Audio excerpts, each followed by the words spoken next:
இன்று செம்மணி பகுதியிலே, அதாவது அணையாவிளக்கு திடலிலே வடக்கு கிழக்கு வலிந்து காணாமலாக்கப்பட்ட சங்கத்தினால் சுழற்சி முறையில் ஒரு உண்ணாவிரத போராட்டமானது நடந்து வருகின்றது. அதாவது உள்ளூரிலே தங்களுக்கு நீதி கிடைக்காது என்று சொல்லி சர்வதேச நீதியினை கோரியும் அதனுடன் பல கோரிக்கையினை முன்வைத்தும் வடக்கு கிழக்கிலே இருக்கின்ற காணாமலாக்கப்பட்ட சங்கத்தினர் இன்று உண்ணாவிரத போராட்டம் முன்னெடுத்து வருகின்றார்கள். இதிலே 5 நாட்கள் 29ஆம் தேதி வரையும் இந்த உண்ணாவிரத போராட்டமானது நடைபெற இருக்கின்றது. அதிலே 5 மாவட்டத்திலேயும் இருக்கின்றவர்கள் மாறி மாறி ஒவ்வொரு நாளைக்கு ஒவ்வொரு மாவட்டங்கள் இதனை செய்ய இருக்கின்றார்கள். அதன் அடிப்படையில் இன்றைக்கு இந்த உண்ணாவிரத போராட்டமானது இன்று ஆரம்பிக்க உள்ளது.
அதில் அந்த தீபத்தை தீபமேற்றி கொண்டு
ஒரு சர்வதேச நீதி கேட்பதற்காக நாம் இன்று 25 தொடக்கம் 29 வரையான ஒரு உணவு தவிர்ப்பு போராட்டத்தினை காலை 9 மணியிலிருந்து மாலை 4 மணி வரை செய்வதாக இருக்கின்றோம்.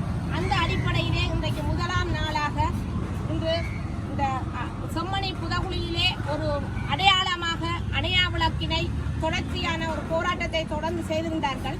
அந்த அணையா விளக்கு போராட்டத்தின் போது நமக்கான மனித உரிமை செயலாளர் அவர்கள் இங்கு வந்து வருகின்ற போது நாங்கள் எங்களுக்கான நீதி கட்டாயமாக சர்வதேசம் வழங்கும் என்று எதிர்பார்ப்போடு இன்று வரை காத்திருந்தோம்.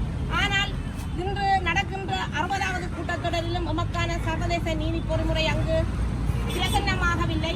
உள்நாட்டு பொறிமுறையை அவரும் அதை சொல்லியிருக்கின்றார். அந்த அடிப்படையிலே இந்த அணையா விளக்கின் முன்னிலையிலேயே நாங்கள் தொடர்ச்சியாக 5 நாள் உணவு தவிர்ப்பு போராட்டத்தை செய்வதற்கு இந்த அணையா விளக்கு சாட்சியமாக இருக்கின்றபடியினால் நாம் இன்றைய தினம் இந்த அணையா விளக்கிலே செம்மணி புதகுழியிலே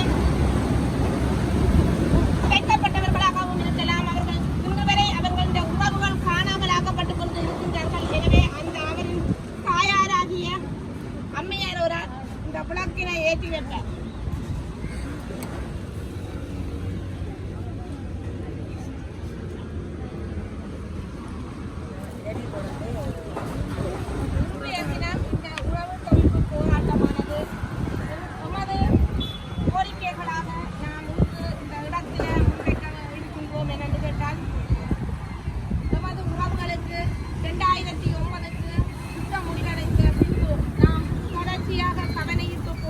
செய்து வருகின்ற போது உமக்கான நீதி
செயலாளரும் வவுனியா மாவட்ட தலைவியுமாக உள்ளேன்.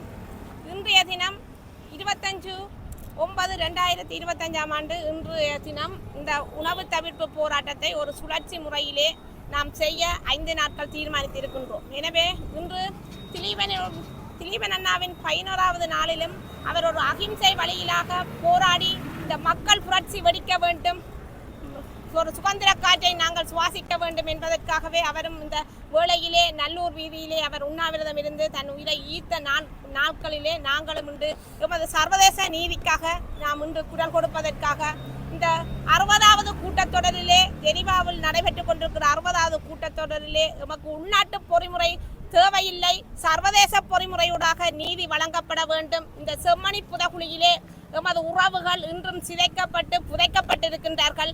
அவர்கள் யார் என்பதை கண்டுபிடிக்க வேண்டும். அவர்களுக்கு எந்த சித்திரவதைகள் செய்யப்பட்டவர்கள் அங்கு புதைக்கப்பட்டிருக்கின்றார்கள் என்பதை நாம் நீதியை நிலைநாட்ட வேண்டும். இந்த உறவுகளுக்கு நிரந்தரமான ஒரு தீர்வு கிடைக்கப்பெற வேண்டும் என்பதற்காகவும் நாம் இன்றைய தினம் இந்த சுழற்சி முறை போராட்டத்தை ஆரம்பித்திருக்கின்றோம். எனவே நாம் நீண்ட காலமாக காத்திருப்போடு ஏமாற்றப்பட்ட சமூகமாகவே இன்று நாங்கள் இந்த இடத்தில் இருக்கின்றோம்.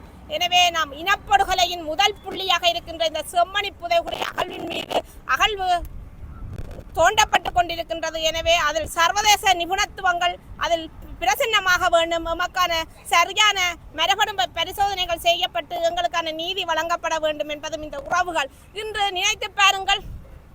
எத்தனையோ தாய்மார்கள் தனது 10 மாதம் சுமந்த புள்ளை வயிறு கொதிக்குதடா என்ற ஒரு போர்வையிலே இன்று தாம் பசியோடு இந்த இடத்திலே வீட்டிருக்கின்றார்கள்.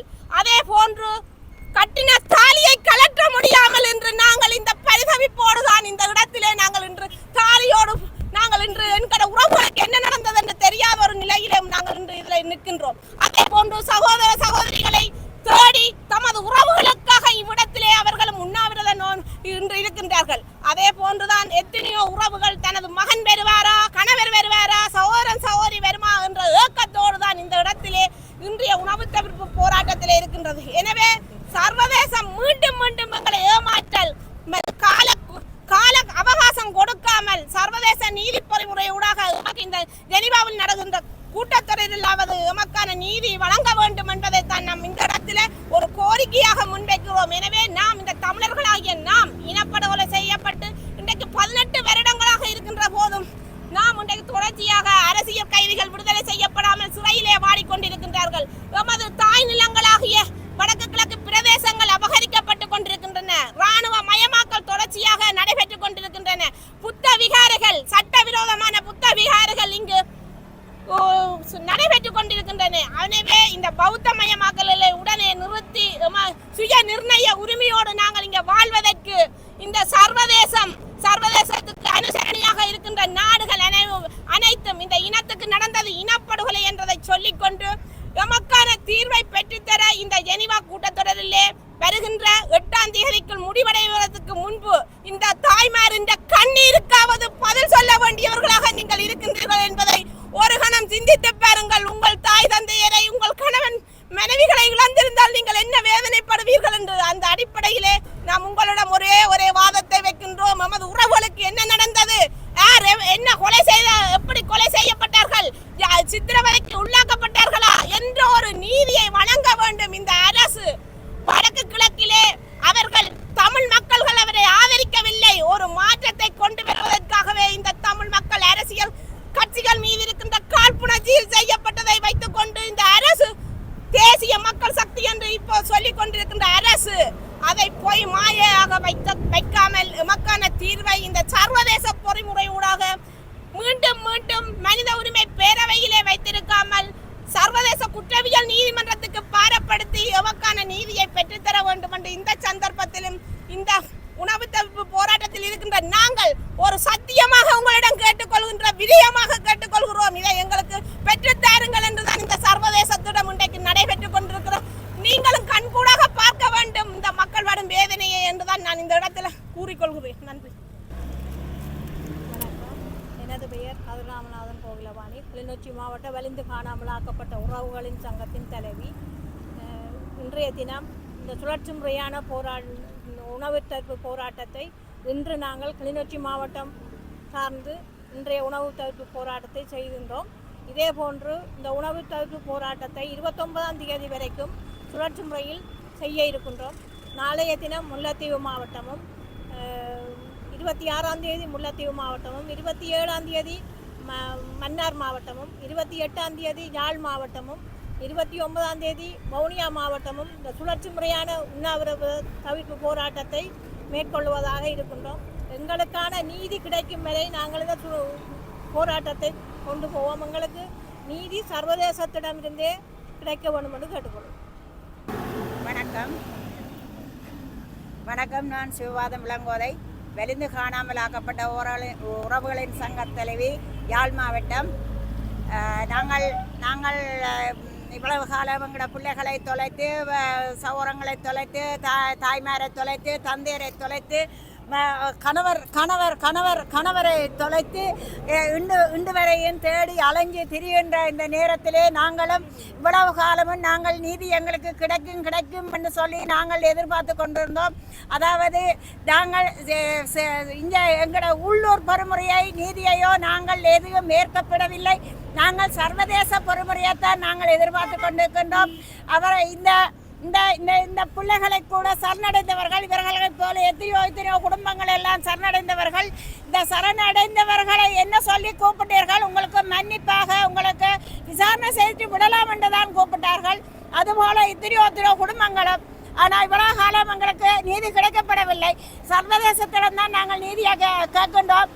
இங்கே அணையா விளக்கில் வந்து ரோக்கட் வந்து சொல்லிட்டு போனார், நான் தான் அதை செய்கிறேன் இதை செய்கிறேன்னு. இன்றைய நிலையில் உள்ளூர் பொறுமுறை அவர்கள் சொல்லிவிட்டார்கள். எங்களுக்கு உள்ளூர் பொறுமுறையே தேவையில்லை. இவர்கள் எங்கே? இந்த பிள்ளைகள் எங்கே? இந்த புதகுழியில் புதைக்கப்பட்டவர்கள் யாரு? அவர்களுக்கு என்ன கூறப்படுகிறீர்கள்? அவர்களுக்கு என்ன நடக்க போகுது? அவர்கள் என்ன மாதிரி அவர்களுக்கு மறுபடி பரிசோதனை செய்து அவர்களை கண்டுபிடிக்க வேண்டும், அவர்களை உறவினர்களை ஒப்படைக்க வேண்டும். நாங்கள் அதைத்தான் நான் கேட்டுக்கொண்டிருக்கின்றோம். இன்றையில இருந்து 29ஆம் தேதி மட்டும் அனைத்து மாவட்டங்களும் இங்கே நாங்கள் உணவு தவிர்ப்பு போராட்டத்தை செய்ய இருக்கின்றோம். எங்களுக்கு சர்வதேசத்தால் எங்களுக்கு நீதி வழங்கப்பட வேண்டும். சர்வதேசத்திடம் தான் நாங்கள் எதிர்பார்த்து கொண்டிருக்கின்றோம். எங்களுக்கு இனிமேல் எந்த உள்ளூர் பொறிமுறையுமே தேவையில்லை. எங்களுக்கு அந்த கதைக்கே இடம் இருக்கக்கூடாது என்று தான் நான் புரிந்து கொள்கிறேன். ஜெயச்சந்திரன், நான் மன்னார் மாவட்டம் வலிந்து காணாமல் ஆக்கப்பட்ட உறவுகளின் சங்க தலைவி. நாங்கள் இன்றைக்கு இந்த செம்மணி புதவுளி நினைவாக இதில் கவனிப்பு போராட்டம் செய்து கொண்டிருக்கிறோம். உணவு தவிர்ப்பு போராட்டம். காரணம் என்னன்னு சொன்னால், இந்த 16 வருஷமும் ரோட்டில் நின்று நாங்கள் போராடி கொண்டு நிற்கிற அம்மாக்கள் எல்லா நாடுகளுக்கும் தெரியும், இலங்கையில் இருந்து முழு நாடுகளுக்கும் தெரியும். இந்த நாடுகளே எங்களுக்கு ஒரு நீதியை பெற்று தராமல் மௌனம் சாதிச்சு கொண்டிருக்கின்றது தான் எங்களுக்கு தெரிய இல்லை. எங்களுக்கு வேணும், எங்களோட பிள்ளைகளுக்கு என்ன நடந்தது. 2008ஆம் ஆண்டு வீட்டில் வச்சு தான் என் பிள்ளைய கூட்டிக் கொண்டு போனவைகள் இலங்கை இராணுவம் கடற்படை விசாரித்து போட்டு விடுறோம்னு சொல்லி. ஆனால் இதுவரையிலையும் எந்த இடத்துலையும் என் பிள்ளையை நான் காணவும் இல்லை, பார்க்கவும் இல்லை. எல்லா இடங்கள்லையும் நாங்கள் தேடிக்கொண்டு திரிஞ்சு கடைசியாக அரசாங்கத்தில் தான் முதல்ல நாங்கள் போனாங்கள். அரசாங்கம் உங்களுக்கு ஒரு பதில் சொல்ல வேணும், அரசாங்கம் உங்களுக்கு ஒரு நீதி வழங்க வேணும்னு சொல்லி அரசாங்கத்திட்ட போய் மைதிரி ஸ்ரீபாலாவை நேராக போய் சந்தித்த நாங்கள் போக எங்களை அதில் இருக்க வச்சுட்டு அவர் ஃபோன் பார்த்து கொண்டு இருந்துட்டு எந்த விதமான பதிலும் எங்களுக்கு சொல்ல இல்லை. அப்போ அதுக்கு பிறகு தான் நாங்கள் சர்வதேச விசாரணை வேணுமென்று இன்று வரையும் நாங்கள் போராடி கொண்டு நிற்கிறோம். இன்றைக்கு 60வது கூட்டம் அமரங்க நடந்து கொண்டிருக்குது. எத்தனையோ நாடுகள் எங்களுக்காக கதைக்கலாம். இந்த பக்கத்து நாடு பொக்கல்கோடி தாய் உறவுன்னு சொல்லி கொண்டிருக்கிற இந்தியா முதல் கொண்டு ஏன் எங்களை கண் நோக்கி பார்க்க இல்லைன்றது கேள்விதான் எங்களுக்கு. நாங்கள் இந்த தமிழராக பிறந்தது பாவமா? தமிழராக பிறந்ததுக்காகவா எங்களை இவ்வளோ சித்திரவதை நீங்கள் செய்து கொண்டிருக்கிறீங்கள்? ஒரு நாடும் திரும்பி பார்க்காமல் இருக்கிறீங்கள். நாங்கள் என்ன பாவத்தை செய்து கொண்டு இந்த புள்ளிகள் உங்களோட கையில் அம்பிட்டுது. அந்த பிள்ளைகளை நினைக்கிற போது எவ்வளவு ஒரு வேதனையாக இருக்குது. நீங்கள் பிடிச்சி கொண்டு போனீங்களா என்ன பாடுபடுத்திருப்பீங்கள் அந்த பிள்ளைகளை? சும்மாவை வச்சு நீங்கள் கொண்டு போயிருப்பீங்கள், என்ன பாடுபடுத்தி இருப்பீங்கள். இன்றைக்கு நம்ம அந்த புதவுளிக்குள்ள எத்தனை உடம்புகள் எலும்பு கூடுதலாக இருக்குது. பார்க்க போனால் அந்த உடம்புகளில் ஒரு தாய் ஒரு பிள்ளைய கட்டி பிடிச்சோன்றிருக்கிறேன். அந்த நீங்கள் என்ன கொண்டு போட்டால் தாட்டிருப்பீங்க இல்லையே, உயிரோட தானே தாட்டிருப்பீங்க. அதுகள் எவ்வளவு மூச்சடங்கி எவ்வளவு அனுபவப்பட்ட அந்த புள்ளிகள் அந்த உறவுகள் செத்திருக்குங்கள். அப்போ நீங்கள் இந்த கல்லுகளை நீங்கள் என்ன இலங்கை இராணுவமாக கொண்டு வந்து கல்லுகளை உருவாக்கி கொண்டு வந்து வச்சிருக்கிறீங்கள். ரோட்டு வழியாக இளநீ வித்தவனையும் ரோட்டு வழியாக அப்புள் வித்தவனையும் கொண்டு வந்து இராணுவமாக்கினா அவன் என்ன செய்வான்? அவனுக்கு இப்படியான நிலைமையில தான் கொண்டு வந்து இன்றைக்கு எந்தெந்த இடத்துல தோன்ற இடமெல்லாம் பயமா இருக்குது. எங்களை புள்ளிகளும் மற்ற புதகுலிகளுக்கெல்லாம் இருந்து வழியால் வந்துருங்களோன்னு சொல்லி ஒவ்வொரு பெற்றோரும் ஒவ்வொரு மனைவிமாரும் ஒவ்வொரு உறவுகளும் இன்றைக்கு நாங்கள் போராடி கொண்டு எத்தனை நாள் நாங்கள் படுத்து எடுத்துருப்போம் தெரியுமா உங்களுக்கு? எத்தனை நாள் நாங்கள் சாப்பிட்டு தெரியுமா? அப்படியான நிலவரத்தில் நாங்கள் இருக்கோம். 24 வயசு ஐயோ கொண்டு போய்க்கல என்னென்ன கனவுகளோட இருந்திருப்பான், என்னென்ன நினைவுகளோட இருந்திருப்பான். அவன் சூக்கேஸை துறந்து பார்த்தா தெரியும் என்னென்ன சாமானம் வேண்டி வச்சிருக்கிறான்னு சொல்லி. அப்படி அதுலேயே நாங்கள் நெஞ்சு கொண்டு இன்னைக்கு குளிர்ச்சிகளோடையும் தண்ணி போத்தலோடையும் ரோட்டு வழியை தெரிஞ்சு கொண்டு இருக்கிறோம். ஏன் இந்த சர்வதேச நாடுகளுக்காக பார்க்குதில்லை? ஏன் இந்த இன்றைக்கு 60வது கூட்டத்தொடர்பில் அயல் நாடுகள் எல்லாம் எங்களுக்காக ஒரு நீதியை பெற்று தர வேணும் தான் இதில் இன்றைக்கு நாங்கள் 5 மாவட்டமும் சேர்ந்து நின்று நாங்கள் போராடி கொண்டு நிற்கிறோம். எங்களுக்கு ஒரு தீர்ப்பொன்று கிடைக்கும் வரையும் எத்தனை அம்மாக்கள் செத்து போயிட்டுனோம். நாங்களும் செத்து கொண்டு போய்க்கல. எங்களோட சாட்சியாலும் மறையப்பட்டு கொண்டு போகுது. அதையா நீங்கள் எல்லாரும் விரும்புகிறீங்கள்? அதை விரும்புகிறீங்களா? அப்படியே ஒருமிக்க நீங்கள் எங்களுக்கு சொல்லுங்களேன். நீங்கள் எல்லாரும் செத்து போங்க, உங்களோட சாட்சியால் மறையப்படும், நாங்கள் நிம்மதியாக இருப்போம்னு சொல்லி. ஏன் எங்களை போட்டு இந்தளவு வதைக்கிறீங்கள்? உங்களை நம்பிக்கொண்டு தானே சர்வதேசம் வேணும், சர்வதேசம் வேணும், அயல் நாடுகள் வேணும் நாங்கள் கேட்டுக்கொண்டு நிற்கிறோம். நன்றி.